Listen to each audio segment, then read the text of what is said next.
វីដេអូមួយនេះកំពុងមានការចាប់អារម្មណ៍ខ្លាំងមែនទែនបងប្អូនដោយឃើញពីភាពស្និទ្ធស្នាលរបស់នាយករដ្ឋមន្ត្រីរបស់យើងអាដាមហ៊ុនម៉ាណែតណាបានមានភាពស្និទ្ធស្នាលជាមួយនឹងលោកដូណាល់ត្រាំខ្លាំងមែនទែនមើលឃើញពីការ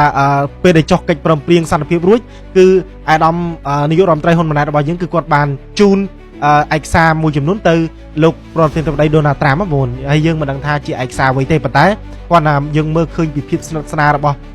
អ្នកទាំងពីរគឺមើលទៅយើងសប្បាយចិត្តខ្លាំងមែនទែនខ្ញុំមើលវីដេអូនេះដំបូងគឺមានអារម្មណ៍ថាព្រឺរោមបាសរោមតែម្ដងបងប្អូនដែលថ្នាក់ដឹកនាំរបស់យើងគឺលោកមានសមត្ថភាពខ្លាំងមែនទែនដែល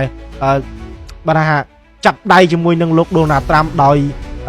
ភាពស្វាហាប់ភាពហ្មត់ចត់មែនទែនបងប្អូនអញ្ចឹងខ្ញុំសូមអរគុណដល់ថ្នាក់ដឹកនាំគ្រប់រូបជាពិសេសសម្ដេចបវរធិបតីហ៊ុនម៉ាណែតដែលលោកបានលះបង់សាច់ស្រស់ឈាមស្រស់ដើម្បីការពារជាតិមាតុភូមិរបស់យើងណាដែលលោកស្ទើរតែមិនបានសម្រានសោះរយៈពេល 2-3 ខែមកនេះសក់លោកគឺស្កើច្រើនមែនទែនអញ្ចឹងខ្ញុំសូមអរគុណដល់ការលះបង់របស់លោកខ្លាំងមែនទែនដែលដើម្បីជាតិមាតុភូមិរបស់យើងហើយវីដេអូមួយនេះខ្ញុំមើលហើយគឺសប្បាយចិត្តបងប្អូនហើយរលឹកនិយាយអ្វីមិនឃើញទេគាត់ថាមានអារម្មណ៍ថាសប្បាយចិត្តនឹងការដែលឃើញភាពស្និទ្ធស្នាលរបស់ថ្នាក់ដឹកនាំរបស់យើងជាមួយនឹងមេដឹកនាំពិភពលោកបងប្អូនគឺលោកដូណាល់ត្រាំនេះហើយ